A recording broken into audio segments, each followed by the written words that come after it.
No worries. I have this really fun, delicate thing where because of the intricacies of Instagram, I need to catch it at the right time and also go on Instagram and hit live as well too. So that's what Oh, I'm watching for here. it's like quite the orchestration back there. Well, listen, you want to do fancy stuff. Okay, as far as I can tell, we are live on Instagram right now. That feed just fired up. We should be good to go. Still waiting for Facebook and the rest of them here. Well, hello, Instagram. Hello, Instagram. We can see people already compiling on Instagram there. Countdown has begun. Oh my gosh. All right. The wonders of technology. We are live on Instagram, Facebook, LinkedIn, and YouTube right now. This is the Ask a Painter live show. I am Nick Slavic. I am the proprietor of the Nick Slavic Painting and Restoration Company. I'm also the host of this show, Ask a Painter Live. It is a weekly live show where we talk about the life of a master craftsperson, entrepreneurship, and everything in between. We have been broadcasting live weekly for almost 9 years now. We are on show number 438, 439. And my special guest today is Benji Carlson from our friends at Breakthrough Academy. Benji, welcome today, man. Nick, it's so good to see you. You're my favorite Minnesotan, and I have a lot. So that really means something. No, I appreciate that. And this is probably going to be a competition for who the nicer people are, because it's the Minnesotan against basically you're the avatar for every Canadian I know. Like, you guys could not literally be nicer, kinder human beings. So it's very stereotypical. We are in many ways the South Park cartoon through and through. Nothing's absolutely changed. No, and also most people that live in the southern part of the United States assume I'm one of you, a Canadian. So it's I'll take that as a compliment any day. Minnesotans have stronger Canadian accents than Canadians. Not a lot of people know that. It's really funny. Yeah. Oh, I love it, man. Okay, so Benji, we're going to get a quick intro from you, but number one, let's set the stage for this entire thing. Okay. Breakthrough Academy, BTA, you guys have coached me. It is some of the most rigorous coaching. I'm going to use the word coaching. You can certainly elaborate on that, but it is some of the most rigorous, comprehensive coaching humans can get. I am a huge fan of every single human, especially you in that organization. You people are real humans who have really done this on a really big level. You take that knowledge and you help other people do it. And it's the people who go through your system directly benefit. And I love the way you guys have basically systemized the mission of the PCA is to build better contractors. You guys are literally on this planet operating to do just that. The ethos of Ask a Painter is just that too. So Benji, number one, what do we need to know about Benji? And correct me if I did anything wrong about the BTA or my experience with it. You nailed it. We are on a mission to transform honest, hardworking contractors into well-balanced leaders and thriving entrepreneurs. That's our mission statement, and I think that kind of sums it up.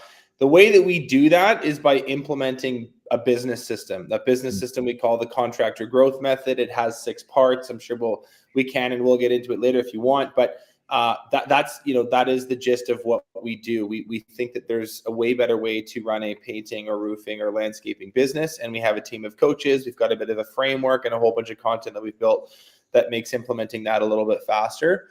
As far as I go, I lead the content team here. So like professionally, I'll start with that. I produce and host a podcast called Contractor Revolution, which Nick has been on. Great podcast. And some of you may have heard of. I build a lot of hopefully half decent content for the public to consume, whether that be web classes or blog posts or YouTube videos, like all sorts of stuff that we put out there on various platforms.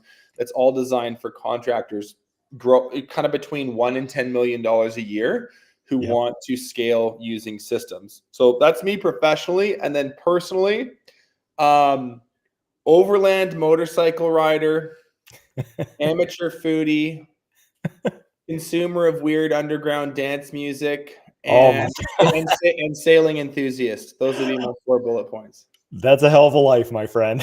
Yeah, that's me.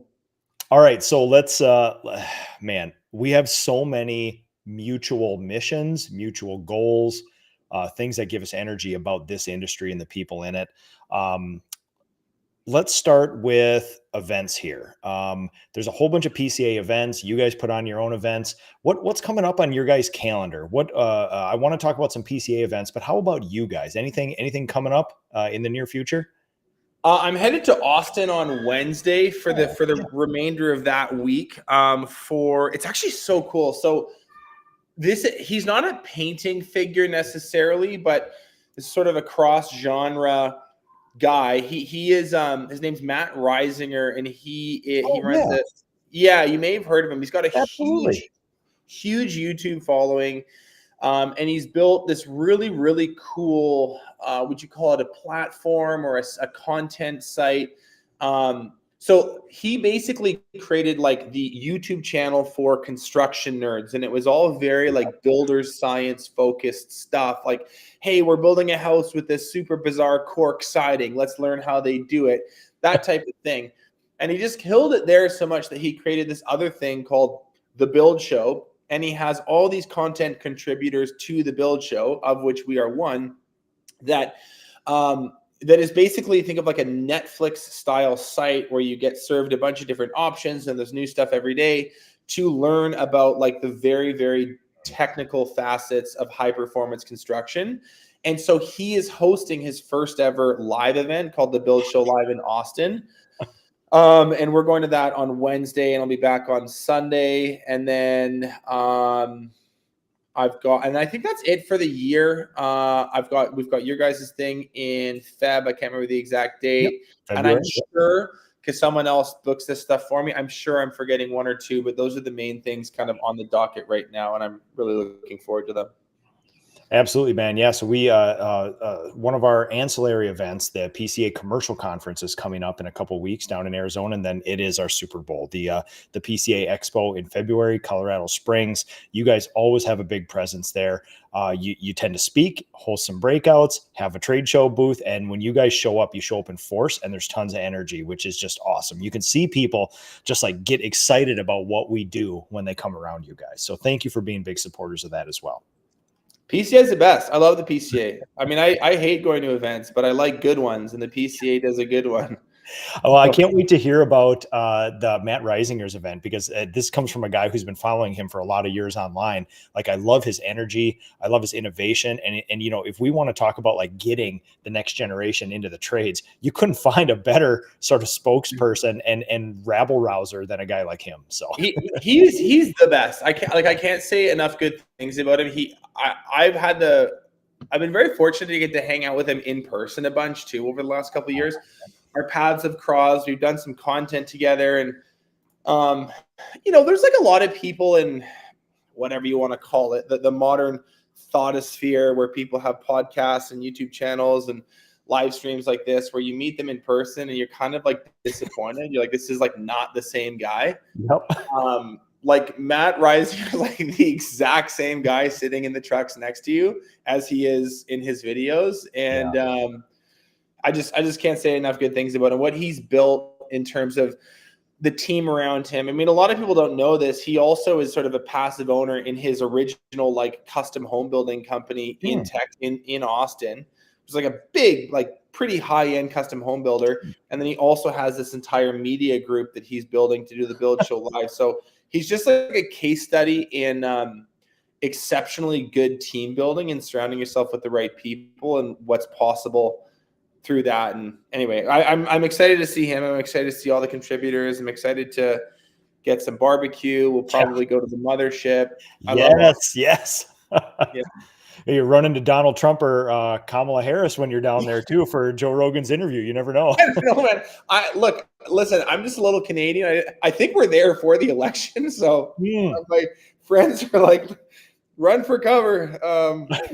It should be. We'll see. We'll see what's going on, man. Everything's bigger in Texas, elections included. So it'll be fun. I love it, man. So one thing that I've noticed from your content, and I think we're talking to the man here, which is I've noticed a lot of outward marketing content emphasis on 8-figure service companies. We're talking your $10 million businesses. And I want to know more. I would like to know why you guys are creating content for that. I would like to know some specifics, but I will take an entire step back and basically say, it's an indication of where a lot of the painting industry is and the home service industry is, because I remember a few short years ago, 5, 6, 7 years ago, if you did $1 million worth of business, people were just like, what? $1 million worth of business? Like, I've never even seen that much money. And you had people give that to you in a year. The industry is progressing with the efforts of the PCA, Ask a Painter, Breakthrough Academy so rapidly that now a $10 million business is not this hypothetical sort of thing. There are lots of great examples out there. And so I just want to take a step back from that whole thing and say, I love the emphasis on it. I love the content around it specifically for that. But also, it's a great indication of the progress we've made in this industry, Benji. I couldn't have said it better. I think that, and I know what you mean, like however long ago when $1 million business was this massive Goliath, and that is in many ways now kind of like the new, almost, it's like the ceiling has become the floor. Like most businesses are at, or I shouldn't say most, there are plenty that are smaller too, but it's become a lot more normalized to have a scaled out painting or, roofing or home service business. And I think there's a lot of factors. I think the market's grown. I think the systems available have grown. You really can't overstate the influence that technology, specifically a lot of these SaaS products, have had on these businesses, and sort of the scale that they make available. A really good CRM or project management tool. I mean, look, QuickBooks isn't even that old, right? Like it's like a lot of this stuff that we sort of take for granted as staples of the industry are, the old, like 15 years max. So it is a testament to where the industry is going. And I think that's a really good and cool thing. Podcast content about $10 million businesses. What surprised you? I mean, you guys are in and around professional businesses, so this probably wasn't like this mind-blowing thing, but when you talk to these operators of $10 million service businesses, especially around the home, what surprises you? What stands out? What's different than your $1 million business? So it's a really great question. And I'm sort of like I'm stealing a few sound bites and a few ideas from people I get to talk to on the podcast who are just better communicators than me.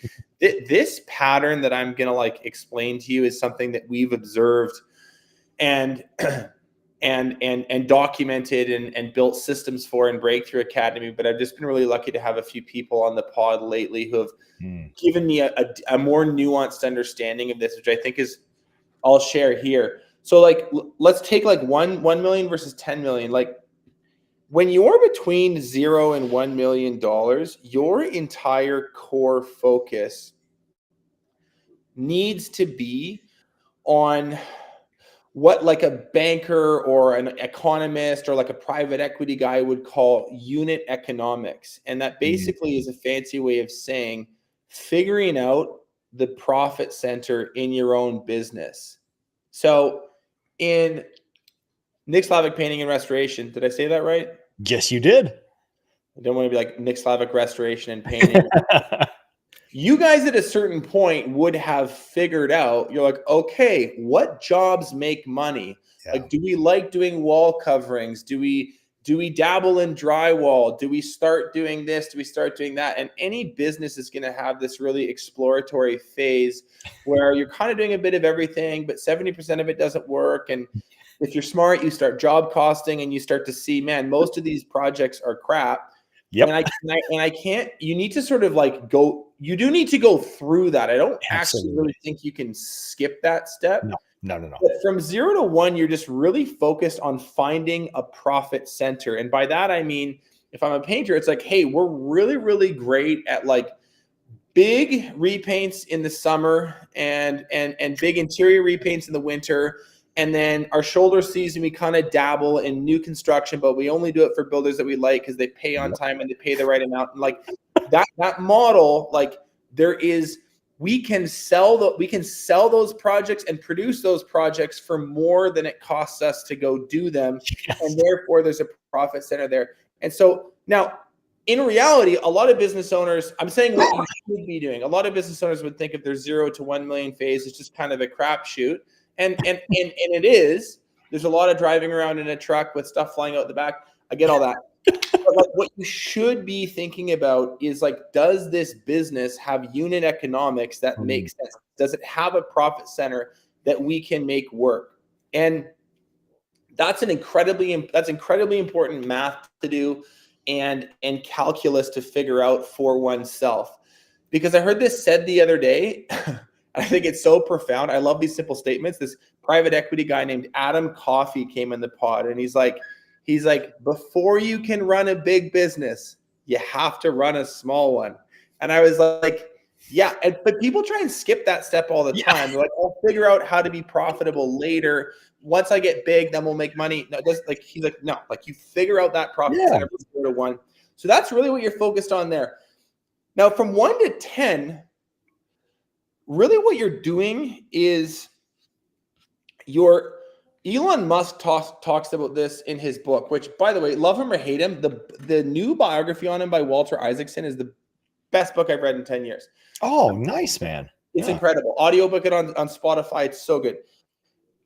He talks a lot, and you'll hear him speak about this. He talks about building the machine that builds the machine. So what he says, he's like, and you will have heard this in interviews before. He's like, designing the Model 3 was like really quite simple. Like, this is not that hard. You work with a few designers, you work with a few engineers, you do some prototyping, you have a car, you look at the car, it drives well, do some safety tests, you get the fine tuning. Like, he's like, that project is not that hard. He's like, what is orders and orders of magnitude harder is building the gigafactory that builds the Model 3. He's like, I almost died building the gigafactory that builds the Model 3. And so that is a really good analogy for like where your focus needs to be from 1 to 10, which is you have the profit center figured out. You have the Model 3 designed. What you're working on now is like, how do I build a machine that can deliver those jobs that we like, that are juicy for us, that work for our team and our systems and our tools and our know-how? How do we do that at scale?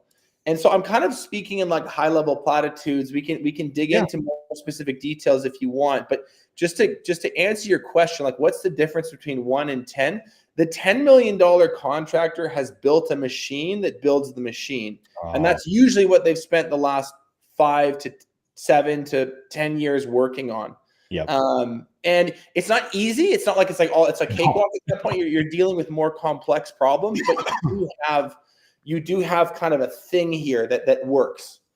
And in our businesses, service businesses mainly, we don't have gigafactories, we have humans. And so our form of that is building the human skeleton that will just do the basic functions of a business without you necessarily doing all of them reliably. And obviously it takes a manager. Somebody's got to be the Elon overseeing and looking for those patterns, looking for the things that would potentially hold up the factory. But yeah, it's a human system from there on out. It really is.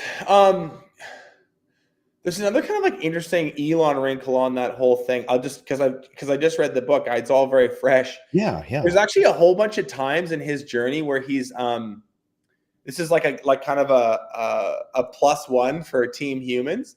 He's like very like anti over optimization or over automation, as he calls it. So there's a lot of times where he's like, there are too many robotics happening here. We need a human brain and a human body right here, because this is like, we're trying to get too cute with the systems. Like people are still better than robots for a whole bunch of stuff. Anyway, it's just an interesting comment and perspective that he has. But yeah, there's a really, really heavy focus on systems and infrastructure, and that's what sort of bridges the gap from that $1 million business to 10. And if you go to the PCA and you wander around and talk to bigger business owners, they will say the exact same thing.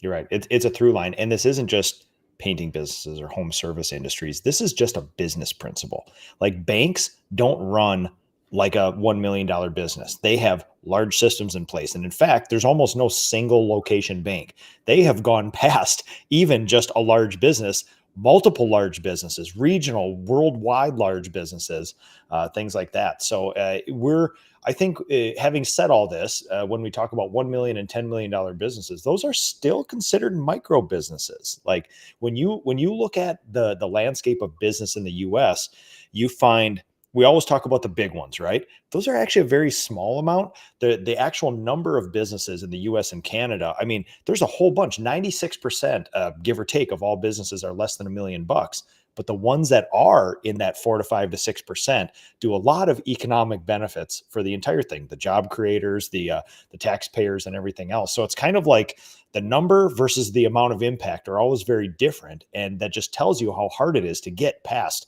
$1 million, 2 million, and possibly even 10. I don't know what the stat. I'm trying to remember. I think the guy said only 7% of small businesses get beyond $1 million a year in revenue. Yep.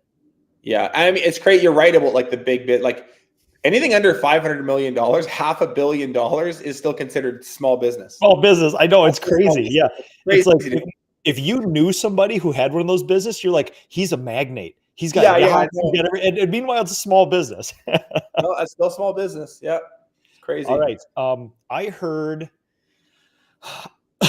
heard Danny say something pretty profound in a couple of years, and I think we enjoy the same thing, which is very simple statements that may not be earth shattering, but really bring an entire concept down into this. And the mission statement of the PCA is to professionalize this industry and businesses. It's the same for Ask a Painter. It's the same for you guys. But just an off-cuff term, I heard Danny Care, just say like, yeah, it's about a 3-year process, give or take. And when he says that, I know that it's not on your 3rd year plus 1 day. You don't get a trophy in your professional business, because you can do this in 14 months. Sometimes it'll never get done and everything in there. But when I heard him say the path to professionalization is about 3 years, and that came from you guys, and that came from your coaching, your immense data set of doing this with thousands of businesses. So is that something that you guys still hold as a benchmark? And make a comment on that 3-year process, would you? We say that it takes 3 years to fully implement all the systems that we have at Breakthrough Academy. And I would say that that is for a good student who's at every meeting and is really, really focused on the process. I think for many, it takes longer. And then you do get these like really strong implementer entrepreneurs that just kind of have that they understand project management at a deep level. They understand systems thinking at a deep level. They're able to kind of bang stuff out a little faster.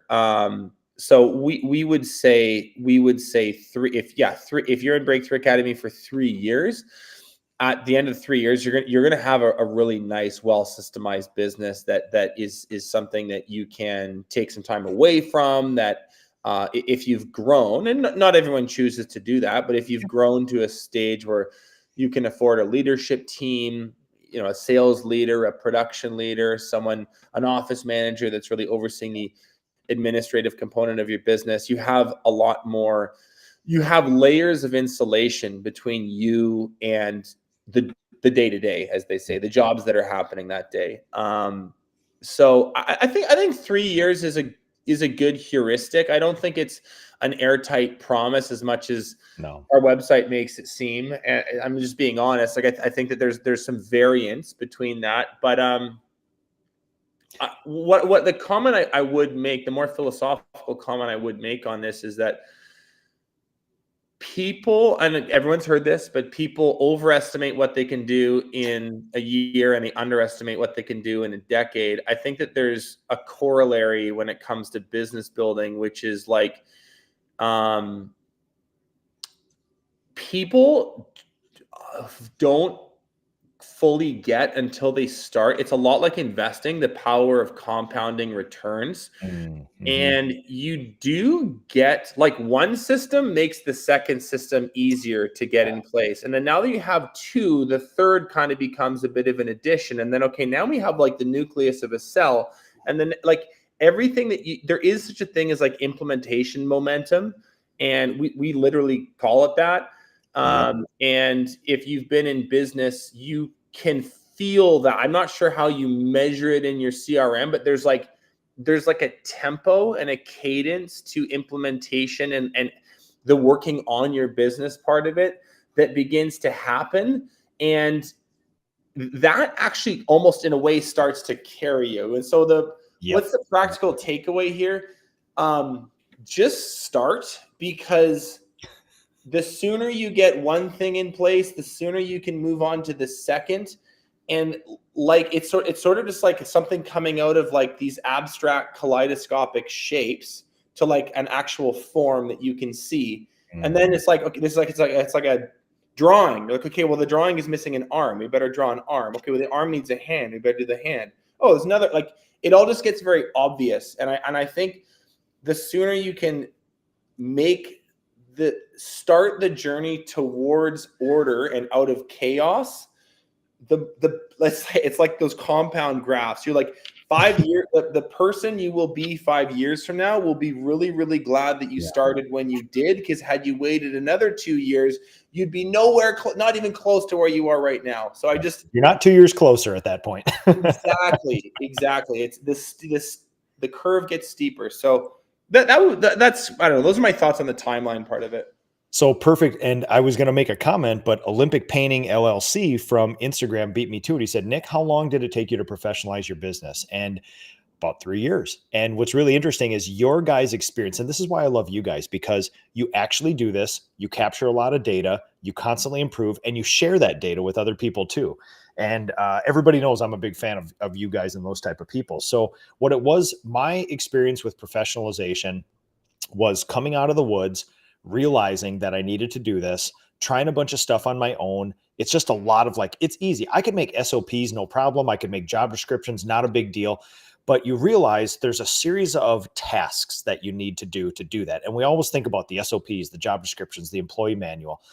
And that's just a lot of busy time putting it all together. And then eventually, like your first year in a 3-year process is just busy. There's just a monumental amount of tasks implementing. Where are you going to put it all? Are you going to use Google Drive, something else? Are you going to start an estimating? It's just like all this stuff doing. And then eventually it becomes easier and easier. You're talking about your ramp. And then you do way less tasks and you start working way more on yourself as a manager. And you're kind of left with human stuff at the end of that. So what you can see, and you mentioned, how do you measure that stuff? I will say, having been through professionalization and understand my business to sort of be like a minimum viable product of professionalization with redundancies and a team and things like that, you can measure the amount of hours I work goes down, the amount of money I make goes up, the fun and less stress goes up, the happiness of the team goes like that. Some of that is tangible, some of that is intangible. But now, after the SOPs in place, after the one-on-one meetings are all there, and you have a good system for them, you really only focus on the humans then. And then you realize, right person, right seat. Do we need new people? Do I coach the people I have? And your whole life revolves around developing and caring for your humans, which is a cool thing. I'm curious for you, like, what was really helpful in the early part of that journey to work on the business, not in the business. And I sort of say that with air quotes around it, because I really have, having a podcast, and like you sort of become jaded in a weird way. You kind of get really allergic to like things that sound good. I call them platitudes, but like, what are you actually saying? Like, I'm a very practical person. So I'm like, well, what is that? Yeah, I get it. I get you're supposed to work on your business, not in your business. But my business requires 80 hours of work from me right now. So what the hell are you talking about? So there's a real dance that you have to do in the early stages to find the time. Like, people say to work on your business, not in your business, but how do you actually find the time when there's so much demands on your time in the business? What actually works to score 3 hours a week or 5 hours a week or a half day here and there to build stuff? What worked for you? Yeah. So, I mean, this is very simple for me. I was way less intentional with my time early on, but I am a task monster. You give me some of that electronic dance music and this dark office here on Spotify, and you give me between 4 a.m. and 7 a.m., 5 days a week, I will hammer. I will produce at a level that it would be hard to find other people to just knock out tasks. For me, early on, I operate under brute force and no excuses, which is I probably worked on this for 3 hours a day, 5 days a week intentionally. Especially after the early stages, I did a whole bunch of stuff on my own. It was kind of jumbled like this. I did come to you guys for a year to help me refine all that. And then Ian, my guy, he kind of helped me put it all together. And we started learning about intentionality, which is, Nick, you can't just be a task monster anymore. You can't just grind 3 hours where you're sitting here, dance music is pumping, sweat's running down your face, and you're typing as fast as you know. And so we actually got some intentionality in there. And honestly, what really helped me was this idea of this is going to be a lot of work. I don't know where the end is. I don't know how many years. I hadn't heard the 3-year mark. I didn't know if this was 6 months, 10 years, Right. whatever. But I said there's 3 8-hour days in a 24-hour day. You sleep for 8. I got to at least paint or work on my business for 8, or work in the business.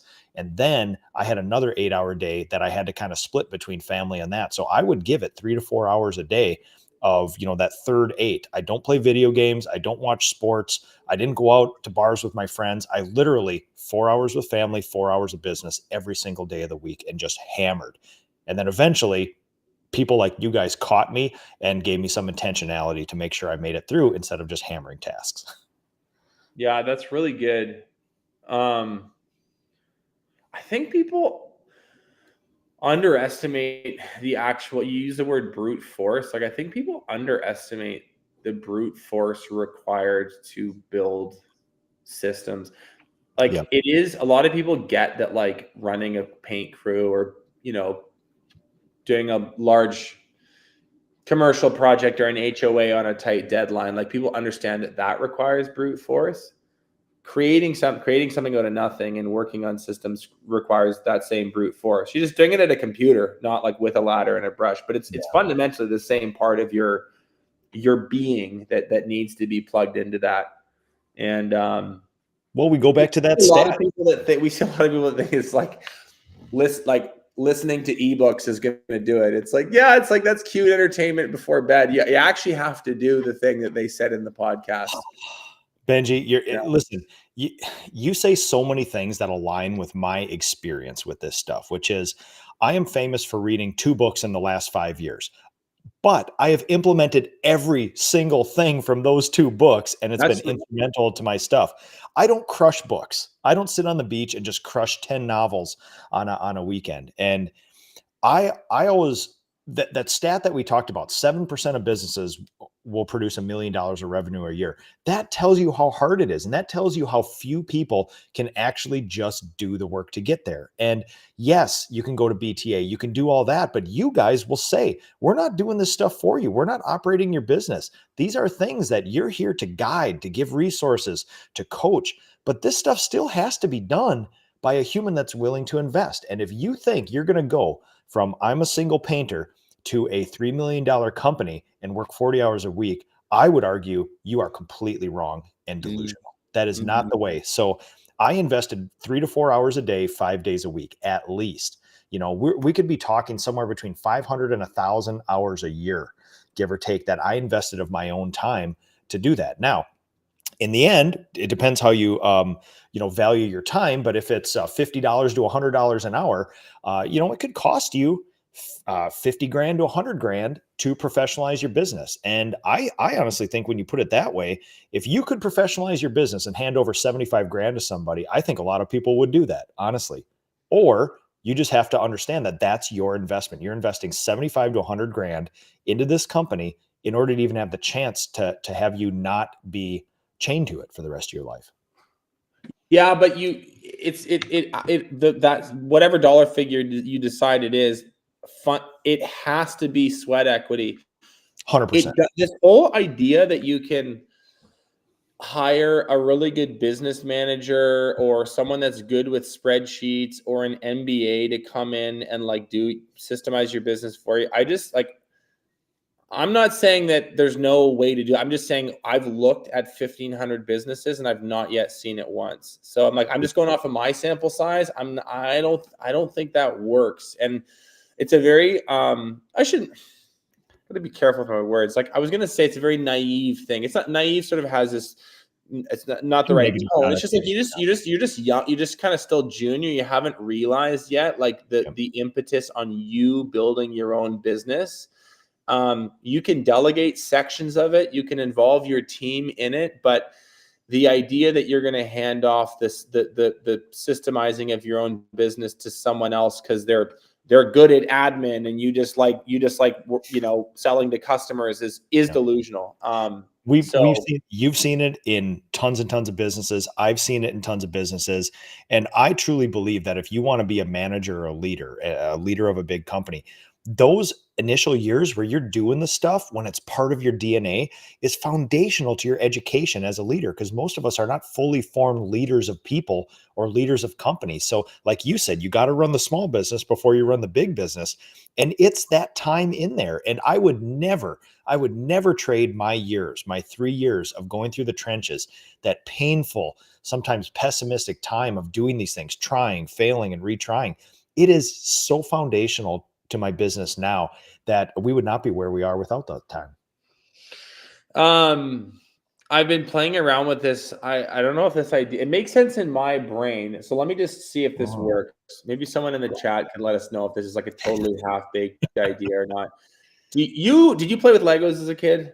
Dude, I play with Legos now. It's my jam. That's All right, all I did as a kid. Yeah. great. There's a warm audience. So when you build Legos from your imagination and you're like building a spaceship or you're building a school, like whatever, truck, there's two ways to do Legos. You can do it from a pack with instructions, like IKEA instructions that are step by step, and each little section of parts is a little like, crinkly clear plastic bag.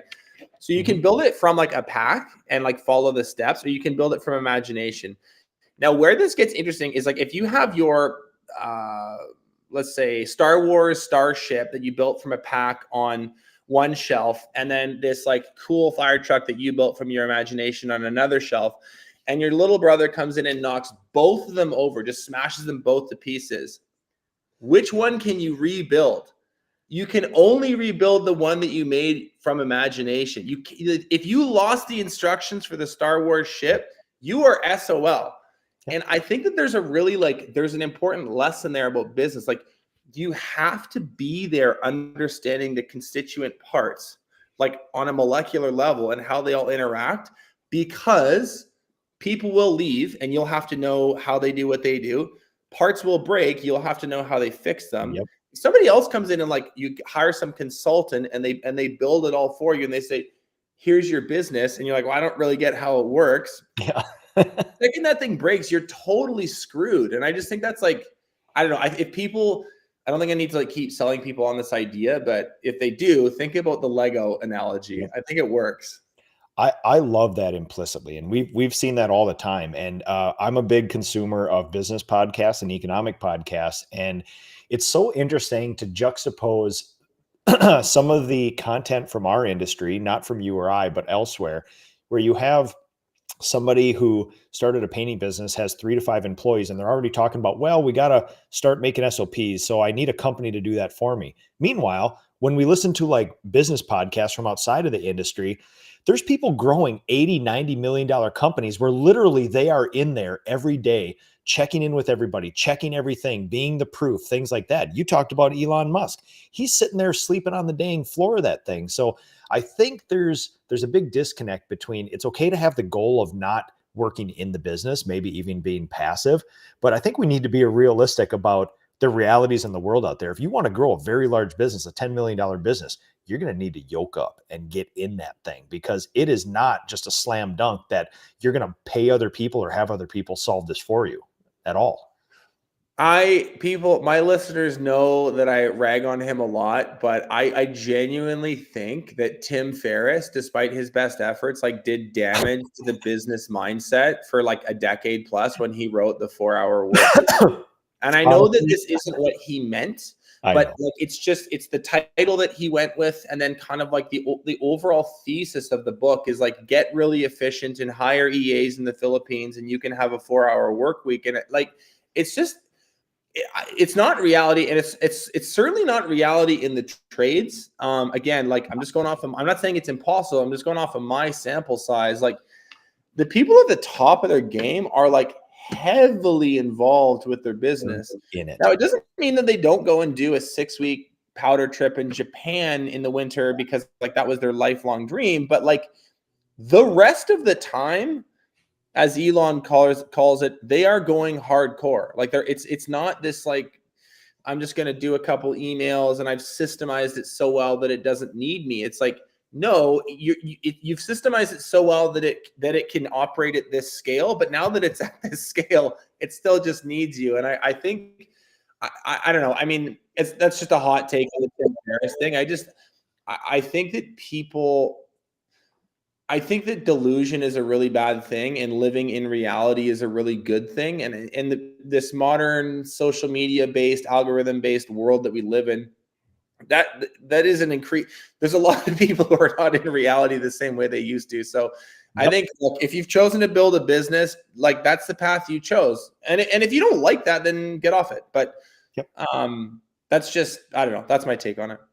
I appreciate that. We got a couple minutes left, and I want to get, excuse me, I want to get maybe a prediction for the industry or if you see some upcoming trends you want that are interesting to you. But I will agree with that. One of the first business books I ever read was that 4-Hour Workweek, and I took away. I felt like I was one of the only other ones who had that take on it, where I took away like this is a meta discussion on being intentional. If you only had 4 hours to run your business, what would you do? And it's like, yeah, it's a great sort of treatise on cutting it down to the bare minimum. What are the essential parts? Where can you add value? Where do you not? What is all this busy work? What I didn't take away, or what I thought everybody else took away, was you can be wildly into passive income with 4 hours a week. And that is, I mean, honestly, I know people who have passive companies. They are on the board of directors. They're in there. They have to manage the management team. There's no business, even when you hire a general manager, a CEO, or even a visionary integrator, that runs itself. Every human needs a manager. And if you own that company, you have to manage it somehow. It may only be 4 hours a week, but don't ever, I mean, I don't know if there's a thing truly as clean as passive, free and passive fully in what we think it is. So Benji, why don't you hit us with maybe a prediction about the industry, maybe trends you're seeing with your people? What interests you and what will interest you in the coming year or so? One thing that I'm really interested in right now is the idea of self-serve sales processes, particularly in trades. And there's a lot of like, there are a few like tech gaps still that make this hard depending on your industry. But I like, so, okay, here's a good example. Like we work with this roofing company in Eastern Canada, not in a strong market economically speaking, but they do like 6.6, or they did 6.6 or $7 million with one salesperson. And the reason they were able to do that is they basically engineered a buyer's journey that is, I'm trying to think of a good example. Amazon-esque, or when you go to buy a new phone plan, like you can go into the kiosk, sure, at the mall, or you can just do it all online. Yep. And so we have a number of examples of these cropping up in Breakthrough Academy. There's an electrician who sells all of his jobs, never visits a site. He doesn't inspect sites. He gives the customer a tool. The customer inspects it. He does it through video. They sign off with like a little bit of variance being like, this will be accurate. Our price will be accurate within whatever percent to allow for the finer details that you can't see until you get there. But where I'm going with this, I don't want to get stuck in the technical weeds. Where I'm going with this is look, there are a lot of people who will claim nobody can sell as well as me at the kitchen table. And I'm a really, really good in-person salesperson. And I think that a lot.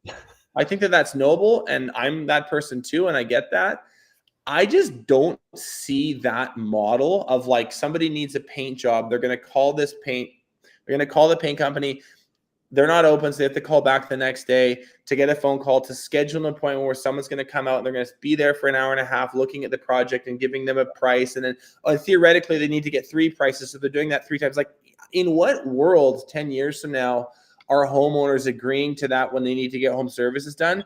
So I'm really interested, and I think you're going to see a lot more of these really clever, ingenious ways of creating self-serve sales processes. Yep. And yes, there's going to be some baby boomer who wants you to come over and Always. sell them. And guess what? You hop in the car and you go do that too. Yep. But Absolutely. having that option, I think is, if I were looking for like really progressive, forward-thinking places to invest time and energy into my business, that would be it. Well, and you know, when you think about like where the biggest innovations can come from, you know, in my business, we're going to do 1,800 estimates this year, and we'll That's a probably sell. lot. That is a lot of estimates, Nick. And guess what? They're all free. They're free. There's a very well-paid human in a very nice car that will drive to your house, potentially an hour away, spend an hour and a half with you, drive an hour back, and that's all free. And when you think about the potential to either remove the time needed for those or charge for those things, if you want to talk about some low-hanging fruit and innovation, it's probably not going to be with a new coating or a new sprayer. It's going to be with recapturing the value of 1,800 free concierge level estimates for people. And you're only going to close 40% of them. So I like where your head's at, man. Yeah, I think like the inspection tools are getting there. There's Eagle View, there's Hover, there's all these really cool things that can scan the outsides of buildings down to like an 1/8 of an inch accuracy. We're probably only a couple years away from something that does that for the inside, and then we'll be able to scan inside the walls, and then we'll be able to see subterranean. So I just think like this would be something to get in front of a little bit. I'm not saying you need to have this whole thing mastered by the new year or you're going to be behind, but if you're looking for predictions in the way I see things going, I think the in-home salesperson is looking at its last decade here. Yep. And that doesn't mean the new sales process is going to suck and be totally robotic either. It's video calls. It's like it's just going to be different. And I actually think that's I think it's very cool. And I'm looking forward to seeing what innovative contractors do in that area. So last data point, and then I'm going to ask for some contact information so people get a hold of you. But really interesting data point is that in 2018, 2019, as I was growing my business and professionalizing, I was the only estimator. And I got the company to about 1.7, 1.8, only because half of all the jobs I was estimating and selling were all done virtually with people sending me pictures. And it was a very trustworthy process. It worked very well. And at the time of COVID in 2020, then I thought, oh my God, huzzah. I have this virtual process. We're going to lay waste to every other painter in Minnesota, even my friends in Minnesota. Turns out when COVID hit, that entire process got set back because everything was virtual in everybody's life, school, work, everything else. We saw a decline by 95% in people's appetite for even taking on virtual stuff. They wanted a human in a time where you really couldn't get a human. So I believe that exact thing you mentioned is just coming back to being viable again. I think we were just in a 4-year process where people, at least in my market, did want that, but it's coming back, and I love where your head's at. And I think we'll be waiting for that first wagon over the hill of a painting company who does a lot of this stuff and does sell 7 million with one very talented manager of that. And I'm saying do both. There still are Apple stores. Yeah. There still are Apple stores. I just happen to order mine online. So it's just like you want to give people options, and this would be a great little. Yeah, but what if of 1,800 estimates, if 500 of those could be virtual? My God, that is a ton of estimates that you can either do more or just save your guys time and give people a better concierge level system. So 1,000%. Yeah. Okay. Coming to the end here. Thank you so much. I'll be monitoring for questions afterwards. If people want to get a hold of you or BTA, what do they do, Benji? So www. B like Benji, T like Thomas, academy.com is our website. We should have a new one soon. So that'll be cool. I am just Benji Carlson on LinkedIn. In fact, go add me on LinkedIn. I'm a good follow. And I think those are the two main things. Oh, the podcast. The podcast is Contractor Evolution, every platform, every Wednesday. Oh, I love it, man. I'm a big fan of that. Thank you for putting out content, especially for our industry. You guys elevate everything you touch, and it's just great to like work in and around you. And I personally, from Ask a Painter, and then from board level of the Painting Contractors Association, we're moving the needle thanks to people like you. And I just want to thank you and your entire organization for just like being the North Star in this stuff. You guys are so welcome. Thanks for having us. I can't wait to see you in Colorado in a few months. Oh, it's going to be awesome, man. Thank you for what you do. Say hi to everybody there and all my friends. And we will see you guys next week. Okay, brother. Do I just exit out of the window, or do I need to do something Absolutely, special? man. Yeah. Okay, bye everyone. Thank You you. guys. Catch you later.